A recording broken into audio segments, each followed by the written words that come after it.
श्री गुरु रविदास विश्व महापीठ राष्ट्रीय अधिवेशन में प्रमुख रूप से उपस्थित हरियाणा के राज्यपाल श्री सत्यदेव नारायण आर्य जी, उत्तराखंड की राज्यपाल श्रीमती बेबी रानी मौर्य जी, श्री गुरु रविदास विश्व महापीठ के अंतर्राष्ट्रीय अध्यक्ष श्री दुष्यंत गौतम जी, मंच पर बैठे हमारे केंद्र सरकार के मंत्रीगण, महापीठ के अन्य पदाधिकारीगण, इस सभागार में उपस्थित सभी गणमान्य अतिथियों, देवी और सज्जनों, इस राष्ट्रीय अधिवेशन में यहाँ उपस्थित और देश विदेश में बसे हुए संत रविदास जी के अनुयायियों तथा सभी देशवासियों को आगामी 27 फरवरी को मनाई जाने वाली जो इस वर्ष पड़ रही है श्री गुरु रविदास जयंती की मैं आप सभी को अग्रिम बधाई देता हूँ।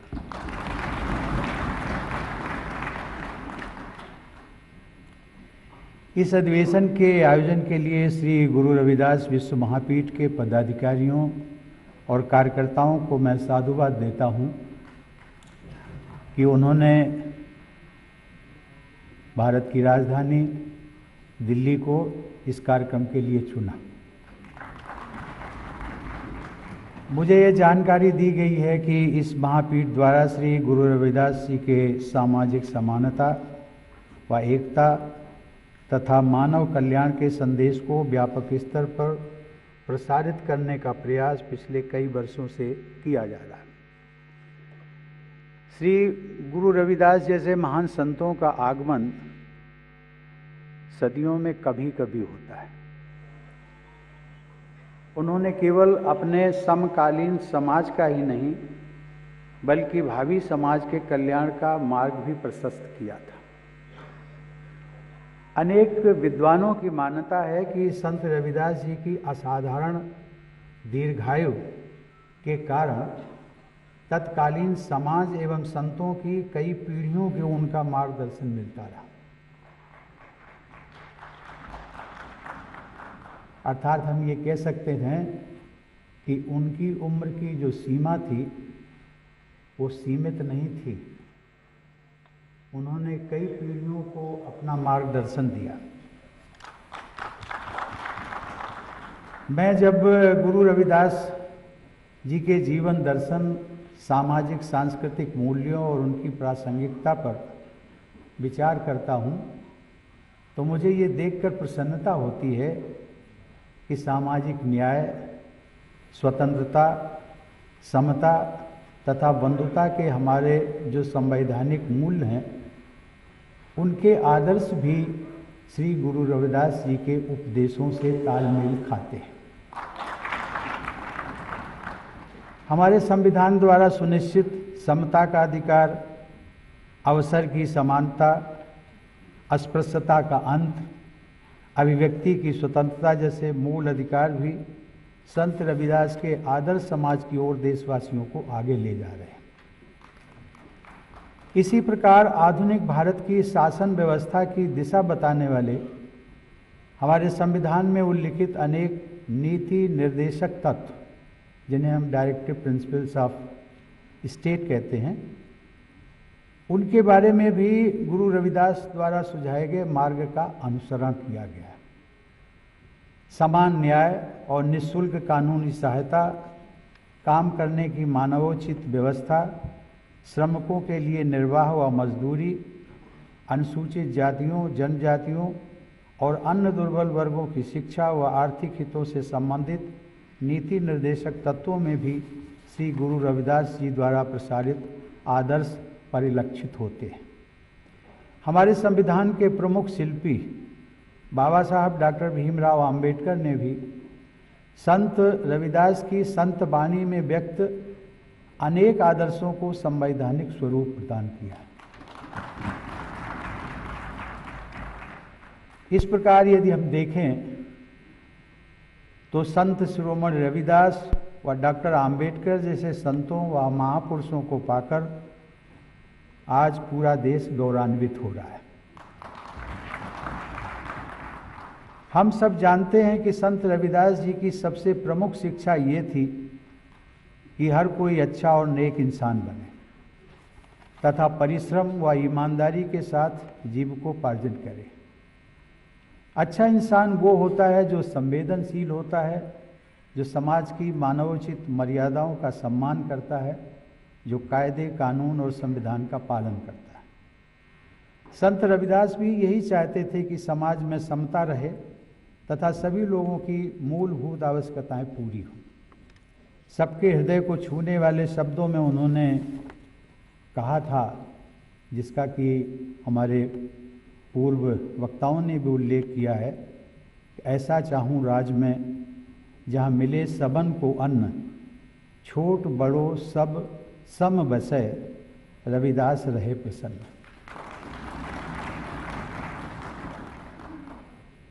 इस छोटे से पद में उन्होंने जो सारगर्भित उपदेश दिया है, वो यदि कोई व्यक्ति अपने जीवन में आचरण में उतार लेता है तो मुझे लगता है कि उसको हम सबसे नेक इंसान कह सकते हैं। इस पद के माध्यम से उनका अभिप्राय यही था कि सबका पेट भरा हो, कोई भूखा ना हो, जहाँ पूरी तरह से समानता हो और जहाँ सभी सुखी हो। ऐसी व्यवस्था में श्री रविदास जी प्रसन्न होते हैं। संत रविदास जी के जीवन और वाणी में ईमानदारी से कमाई गई जीविका का आदर्श भी दिखाई देता है। अध्यात्म और भक्ति के मार्ग पर चलते हुए भी संत रविदास ने श्रम पर बहुत बल दिया था। वो कहते थे कि श्रम कौ ईश्वर जान के, श्रम को ईश्वर मानिए, श्रम कौ ईश्वर जान के, जौ पूजहि दिन रैन, रविदास तिनहि संसार मह, सदा मिलहि सुख चैन। यानी श्रम को ही ईश्वर जानकर जो लोग दिन रात श्रम की पूजा करते हैं, उन्हें संसार के सभी सुख चैन प्राप्त होते हैं। देवी और सज्जनों, उस समय के अनेक राज परिवार संत रविदास जी के श्रद्धालु थे। परम सिद्ध की अवस्था प्राप्त कर चुके संत शिरोमणि रविदास समाज के सभी वर्गों से अगाध श्रद्धा और सम्मान मिलते रहने के बावजूद निरंतर कर्म करते रहे, कर्मरत रहे। अपनी आजीविका का साधन जो उन्होंने अपनाया था, उसको ताउम्र उसको पूरा करते रहे। ऐसा कहा जा सकता है कि श्रम साधना उनकी अध्यात्म साधना का सर्वाधिक महत्वपूर्ण हिस्सा थी, उसकी आधारशिला थी। देवी और सज्जनों, संत रविदास की महिमा को अनेक तत्कालीन संतों व महाकवियों ने अपने अपने शब्दों में व्यक्त किया है। कबीर साहब कहते हैं कि संतन में रविदास संत है, संतन में रविदास संत है, अर्थात गुरु रविदास संतों में भी श्रेष्ठ संत है। संतों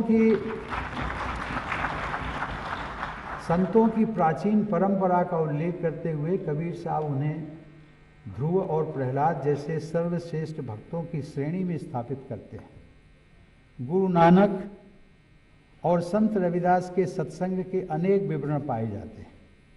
श्री गुरु ग्रंथ साहिब में संत रविदास के लगभग 40 पद संकलित हैं। संत रविदास जी को अपना गुरु मानते हुए मीराबाई कहती थी कि मीरा ने गोविंद मिलिया जी, गुरु मिलिया रैदास। ऐसी मान्यता है कि चित्तौड़ में रविदास जी की छतरी तथा रविदास जी के चरण चिन्ह का निर्माण मीराबाई के द्वारा कराया गया था। श्रद्धालु जनों के लिए वे तीर्थ स्थान हैं। संत रविदास के जीवन से जुड़ी अनेक कथाएं लोक परंपरा का हिस्सा बन चुकी हैं और उनसे लोगों में प्रेरणा का संचार होता है। हिंदी के सर्वश्रेष्ठ कवियों में से एक सूर्यकांत त्रिपाठी निराला ने संत रविदास के सम्मान में जो कविता लिखी, उसमें वो संत गुरु रविदास जी के चरण छूकर उन्हें नमस्कार करते हैं।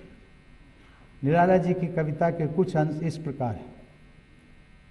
ज्ञान के आकार मुनीश्वर थे परम, ज्ञान के आकार मुनीश्वर थे परम, धर्म के ध्वज हुए उनमें अन्यतम, कर्म के अभ्यास में अविरत रहे, चरण छूकर कर रहा मैं नमस्कार।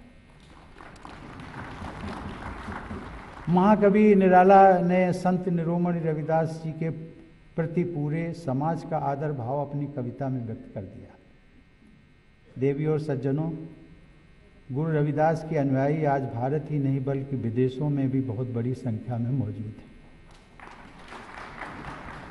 हमारे देश के अनेक राज्यों में अलग अलग नामों से अपनी पहचान बताने वाले संत रविदास के श्रद्धालुओं ने देश विदेश में मंदिरों, गुरुद्वारों, छतरियों और अन्य सुविधाओं का निर्माण किया।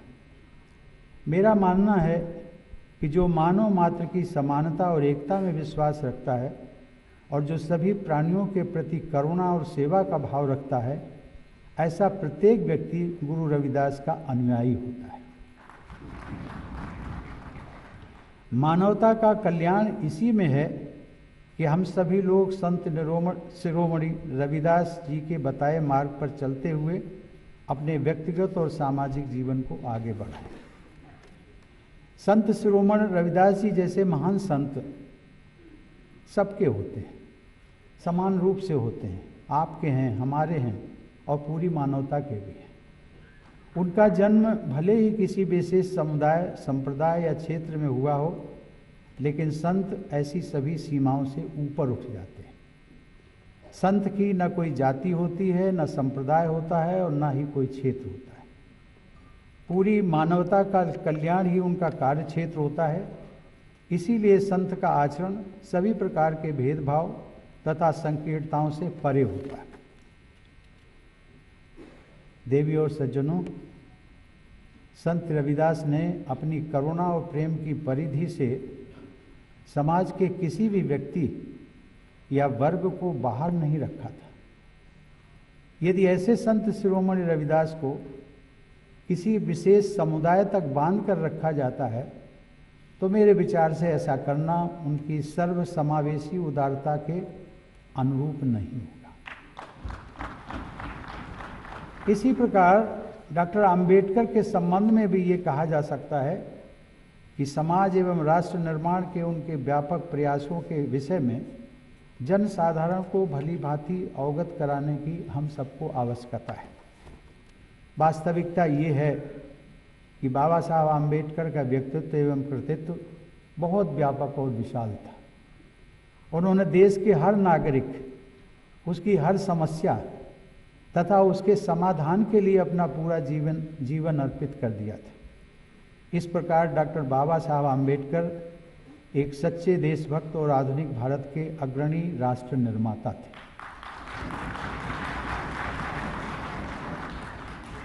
इसलिए सभी देशवासियों के लिए अपनी सोच और दृष्टिकोण में बदलाव लाना आवश्यक है। आज के इस महोत्सव जैसे आयोजनों में समाज के सभी वर्गों की सहभागिता सुनिश्चित करने के प्रयास भी होने चाहिए। इस दिशा में आप सबको पहल करनी चाहिए। यदि आप सब सभी समुदायों को शामिल करने का प्रयास करते रहेंगे तो वे लोग आज नहीं तो कल आपके साथ जरूर आ जाएंगे और आपका अनुसरण करेंगे। मैं समाज के सभी वर्गों के प्रमुख सदस्यों से यह अपेक्षा करता हूं कि ऐसे सामाजिक कार्यक्रमों में समाज के सभी वर्गों की सहभागिता सुनिश्चित करें। इससे देश में सामाजिक समता और समरसता को बढ़ाने में मदद मिलेगी और जब सभी वर्गों के लोग एकत्रित होंगे इस प्रकार के कार्यक्रमों में तो संत रविदास जी के उपदेशों का अधिक से अधिक हम प्रचार कर सकेंगे। इसी तरीके से जो हमारे अन्य महापुरुष और संत हुए हैं इस देश में, उनका भी एक व्यापक प्रचार और प्रसार, उसके लिए एक हम सबको मंच मिलेगा। इस महोत्सव में उपस्थित आप सभी लोग जानते हैं कि गुरु रविदास जी ने समतामूलक और भेदभाव मुक्त सुखमय समाज की कल्पना की थी और उसे वो बेगमपुरा का नाम दिया था। उन्होंने कहा था कि बेगमपुरा शहर को नाऊं, दुख अंदोह नहीं तिहि ठाऊं। उनकी कल्पना को यदि कभी हम विस्तार से चर्चा करें, मंथन करें, मुझे लगता है उसकी बहुत आवश्यकता है। बेगमपुरा उस शहर का नाम है जिसकी उन्होंने कल्पना की थी कि जहाँ किसी भी तरह के दुख या भय के लिए कोई स्थान नहीं है। लेकिन ये दो शब्द जो उन्होंने कहे थे बेगमपुरा के बारे में, भारत के पूर्व राष्ट्रपति ज्ञानी जैल सिंह ने संत रविदास के बेगमपुरा के वर्णन वाले पद को समाजवाद की प्रस्तावना कहा था। समता पर आधारित बेगमपुरा एक ऐसा शहर है जिसकी उन्होंने कल्पना की थी कि जहाँ किसी भी प्रकार का दुख या गम नहीं है। श्री गुरु रविदास की परिकल्पना में ऐसी कोई आदर्श नगरी में कोई खौफ, लाचारी या भाव नहीं होता है। वहाँ सर्वदा सबका भला होता है और सही विचारों पर आधारित कानून की हुकूमत चलती है। वहाँ सभी मनुष्य एक समान हैं। वहाँ श्रम की प्रधानता होने के कारण हमेशा समृद्धि बनी रहती है। ऐसे नगर की परिकल्पना का समर्थन करने वाले लोगों को ही श्री गुरु रविदास अपना सच्चा साथी मानते थे। वस्तुतः मुझे जो लगता है कि गुरु रविदास जी ने जो कल्पना की थी एक शहर की, वो वास्तव में उनकी कल्पना हमारे देश के बारे में थी। वो जो बेगमपुरा शहर की बात करते थे, वो चाहते थे कि हमारा देश, भारत देश ऐसा हो जिसमें कोई किसी प्रकार का किसी का गम ना हो। वो अपने देश भारत की परिकल्पना की अभिव्यक्ति कर रहे थे। वे समता और न्याय पर आधारित देश के निर्माण के लिए अपने समकालीन समाज को प्रेरित कर रहे थे। और यदि इसकी गहनतम व्याख्या करेंगे तो आप पाएंगे कि भारत का संविधान इसका सच्चा प्रतीक है। आज हम सभी देशवासियों का यह कर्तव्य है कि हम सब ऐसे ही समाज व राष्ट्र के निर्माण हेतु संकल्पबद्ध होकर कार्य करें और संत रविदास के सच्चे साथी कहलाने के योग्य बने। संत शिरोमणि रविदास जी की स्मृति को नमन करते हुए मैं इस अधिवेशन में पधारे आप सभी लोगों को पुनः बधाई देता हूँ। धन्यवाद। जय हिंद।